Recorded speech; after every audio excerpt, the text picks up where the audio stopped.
በመሆኑ አሁን እዚህ ውስጥ ገብተን የምናየው ጴጥሮስ ጆሮውን እንትን ጆሮውን አፍቶ ይመታ ነበር፣ መቶታል።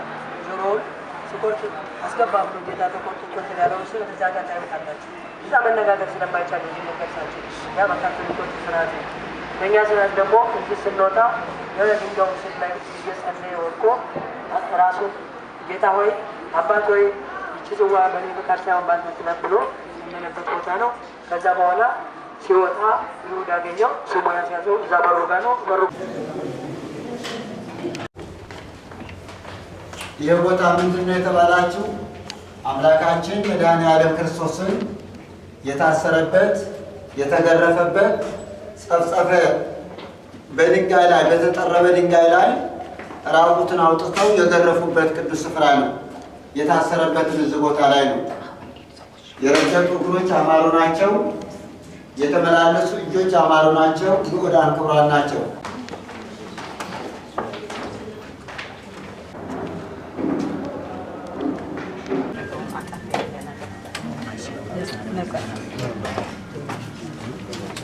ቀያፋ ቤት ነው ያደረው። ቀያፋ ቤት ነው።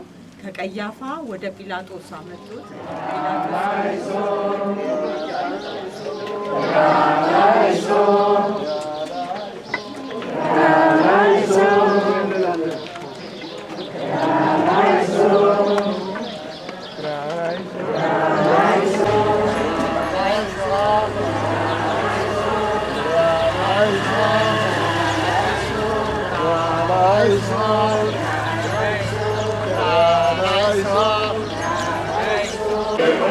مين عايز كتاب قليل لا خمسة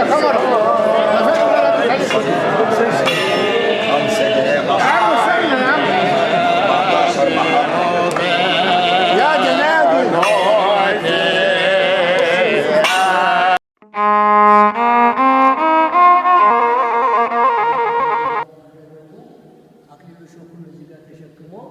አሁን ወጣ ማለት ነው።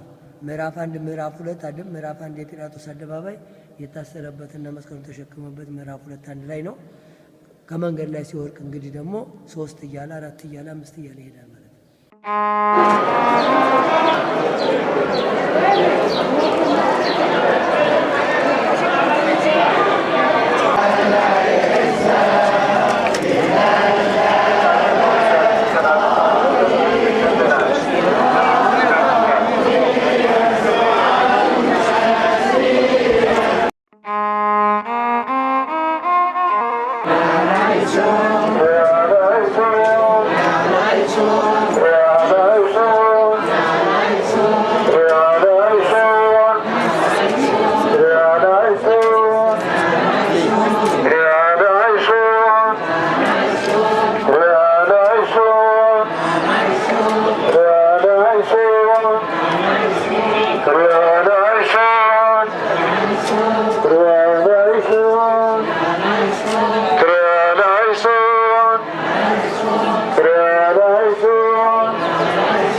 እዚህ የምታዩት ማለት ነው። በዚህ በስተግራ በኩል መስቀል እንዴት እንደወደቀ ታዩታላችሁ። እዚህ ጋር ደግሞ ፊት ለፊት እኔ ባለሁበት የምታዩት እመቤታችን ከጌታችን ኢየሱስ ክርስቶስ ጋራ ለመጀመሪያ ጊዜ ከተፈረደች በኋላ የተገናኘችው እዚህ ቦታ ላይ ነው።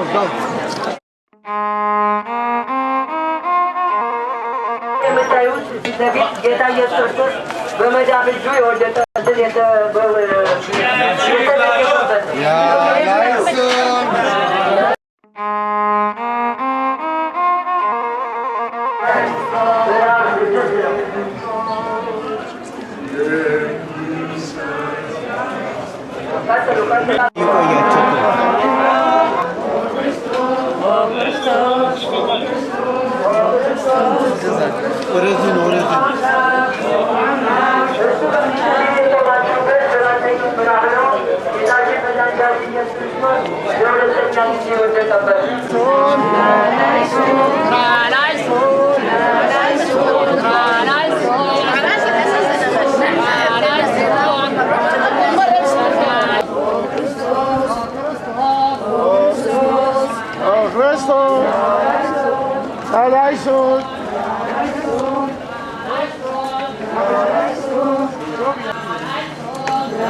ቦታ ዘጠነኛው ምዕራፍ ነው።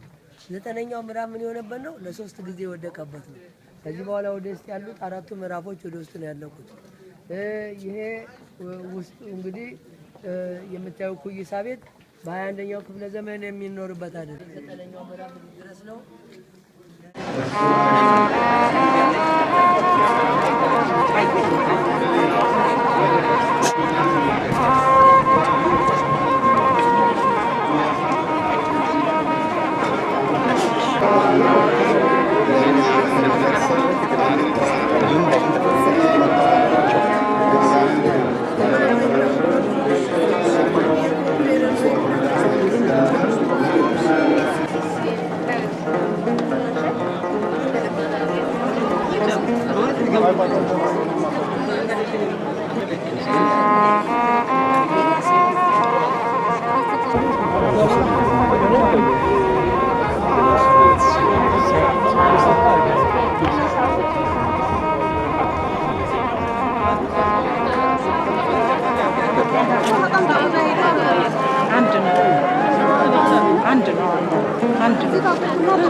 ሁለት እንጀራ